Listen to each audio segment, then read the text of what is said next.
Hello,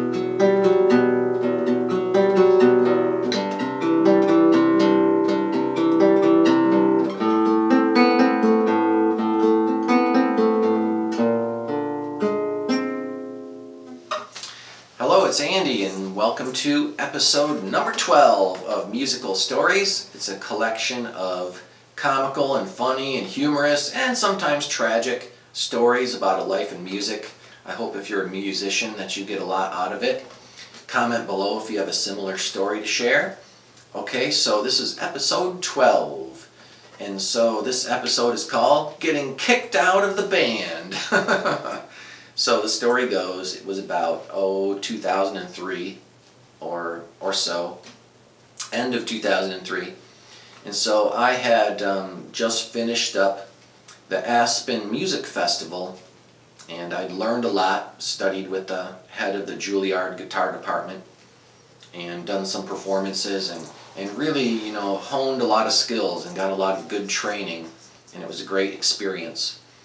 And so I was living out west in the Rocky Mountains, and I had just given up my position at Siena Heights University and Adrian College. I had been teaching there for 6 years, right? I had my own office. It was just kind of a dream job, to be able to teach college students all day long and get paid for it. And it was a full-time gig, so I was very happy with it. But I decided to go out west, and I did the Aspen Fest, and I had formed a band, with an old high school friend. And we formed the band, and we decided to practice 7 days a week, and I didn't have a job at the time, but hey, rent was only $600 a month, and I didn't have any other expenses. I didn't have a car payment or anything. So we practiced 7 days a week and started looking for gigs right away. So after 2 weeks, we got gigs. We started playing out. We got a couple other guys in the band, and we continued to practice 7 days a week. We got more gigs, and it was really rolling along and doing well. And, for a little bit of extra money, I started to work at a retail shop.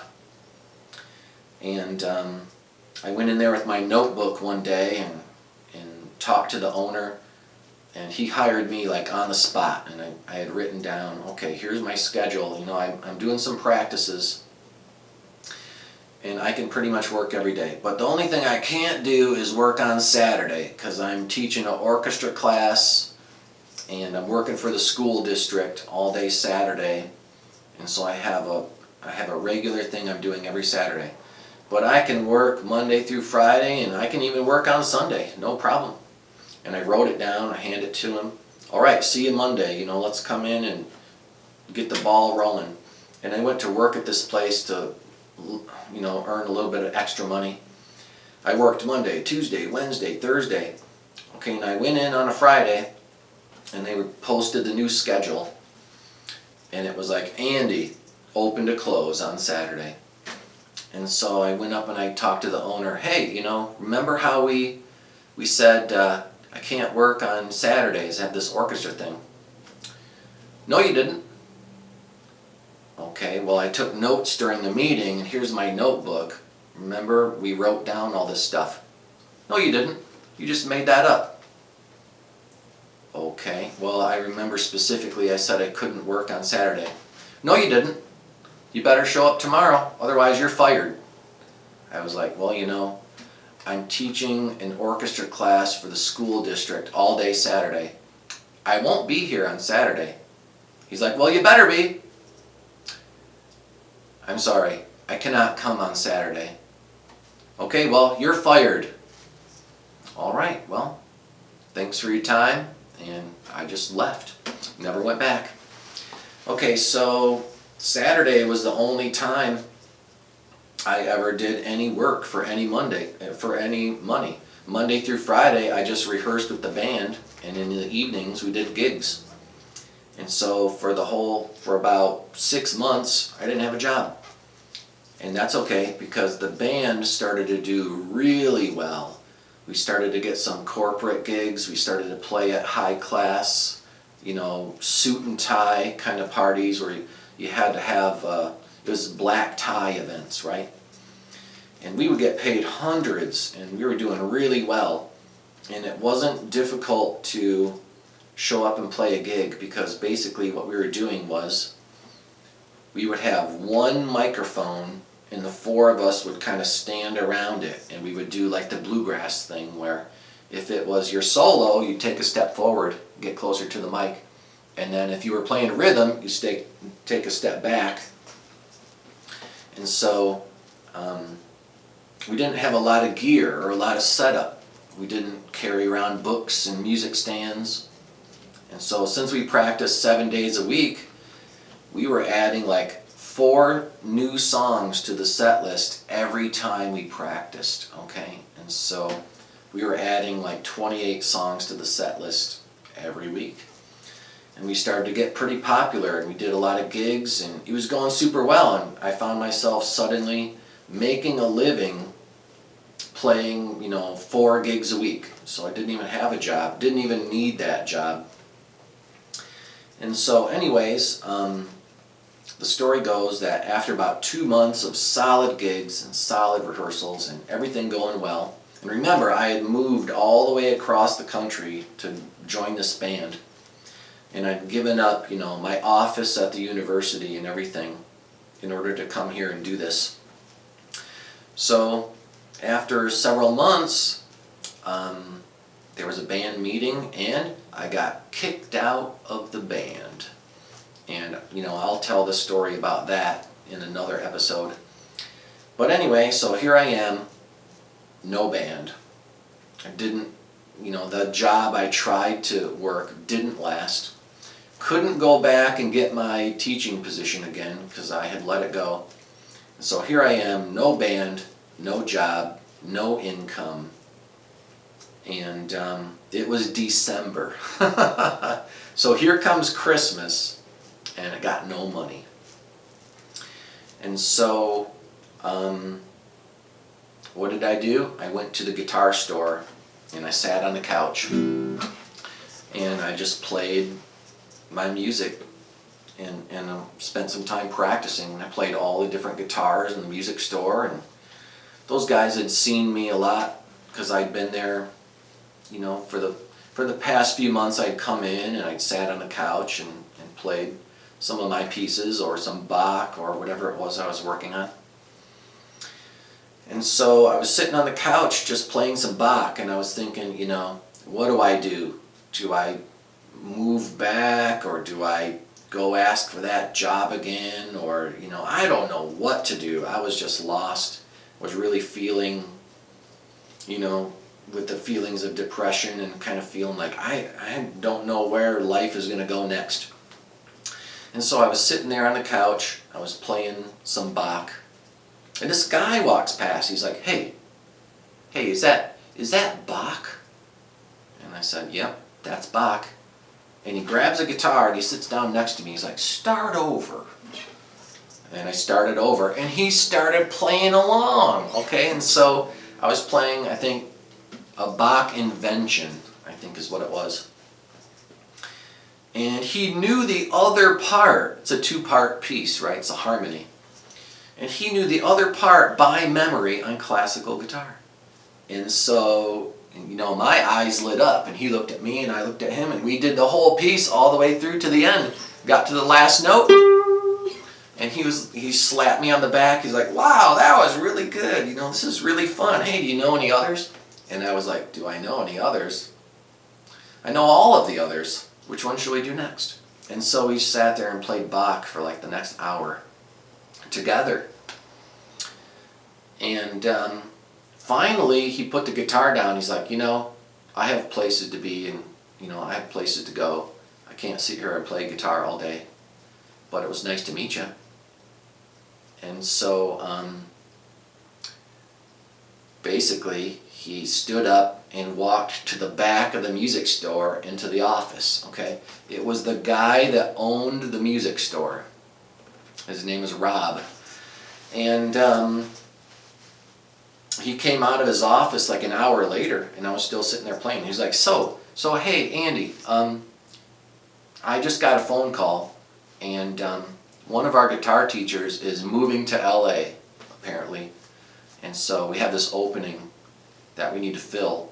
And so you teach lessons, right? And I asked the other guys at the front counter about you. They said that you come in like a couple times a week and have been for months and months, and you even had dropped off a resume and stuff, right? And I was like, yeah, but no one ever called me back. He's like, okay, well, I'm just going to offer you the teaching position here. And I thought, wow, is it Christmas? You know, what a present. I mean, I wasn't even expecting that. I didn't walk in there to go ask for a job. I just went in there to play music. But anyway, the rest of the story is that before I started, I had a meeting with the other teachers. And there was the head teacher, and then there was all the other teachers. And the head teacher was like, hey Andy, you know, we have some rules around here. We have one rule that you have to swear by. You cannot break this rule. If I hear that you break this rule, you are fired on the spot immediately. Do I make myself clear? And I was like, yes sir. What's the rule? You can't charge less than the rest of us charge. We all agree on the price, okay? And so if a student is waiting for their lesson and you go up to them and you say, hey, I know that your teacher's charging you this amount, but if you quit his studio and come to my studio, I'll charge you less.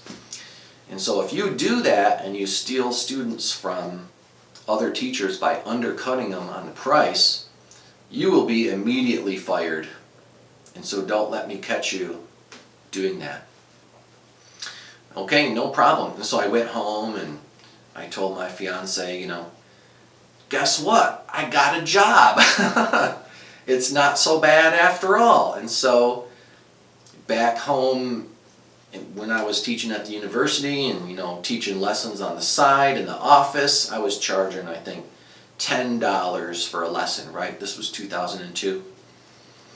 We had recently raised it from $9 to $10, and some students had quit because they didn't want to deal with the increase in the price, right? It was too expensive. And I was telling my fiance, you know what? I could probably make 15, you know, this is going to be great. I can't wait to go play there. And so I show up at my first day of teaching lessons there, and guess what? It's in downtown Boulder, Colorado. I have my own parking spot. The teachers have their own entrance, okay, and I have my very own room. It's all mine. No one's sharing it with me. I can set up all my gear, and they've got a bunch of students lined up for me. I didn't even have to do anything. And so I show up, and I talk to the head instructor, and he's like, now you remember that thing we talked about, right? Yep. And I'm thinking, oh boy, here we go. I'm gonna make good money. I could probably charge at least 15, you know, because I was charging 10 back home. This is the big city, so it's gonna be a raise. And so the head teacher is like, all right, Andy, we've all agreed on the price. Don't undercut, okay? It's $50 a lesson. And here I thought it was going to be 15, right? They charge 50. Okay, so each student pays $50 an hour, not 15. Okay, remember, I was charging 10 back home, right? Okay, so here it is, like, it gave me the room, got my own entrance, got my own parking spot, got all the students just handed to me, hired on the spot, and it was $50 an hour. And so I had that job for 15 years, and it was always full. I had it, and it even had raised throughout the years from 60 all the way up to 70. By the time I was at the end, it was $70 an hour. And I had as many students as I could handle. I never had any vacancies, and I never had to work anywhere else or have any other kind of jobs. Didn't have to work retail. And so it's just like the last episode. sometimes when a door closes, another door opens, all right? If I wouldn't have been in the music store playing Bach that day, I would not have been hired, okay? And so that serendipity, that happenstance really worked out for me. And so the moral of the story is basically, when things are down and it's looking bad, just keep soldiering on. Just keep moving forward. You know, don't just stay home and watch cartoons. Go do the thing that you want to do. Go do your passion, you know. Pursue your passion and things will work out. It doesn't always have to be bad. And so even though I got kicked out of the band and things were looking really bad, I found myself in this awesome situation that was almost like a dream come true job, and it happened the next day, okay? So the rest of the story is, I did see guys from the old band. They came in the music store and I did run into them from time to time. But you know, some of them had also applied to be teachers at this particular music store, but none of them were accepted. And so I got lucky. I got accepted there, and I stayed there, and they were really good to me, and I didn't miss any lessons or break any rules, and they loved having me there. I always went to basically the office party at the end of every year. They were very generous, and so again, I stayed in that job for 15 years, and I made good money at it, and I was really happy doing it too. And so even though at the beginning of this story it was really tragic and things were looking down, I just kept going forward, and you can do it too. So who knows, maybe some amazing thing will happen, you know, for you. Maybe there's a miracle that happens, but you can't experience a miracle unless you're looking for one. So go out there and look for one, and I will see you in the next episode.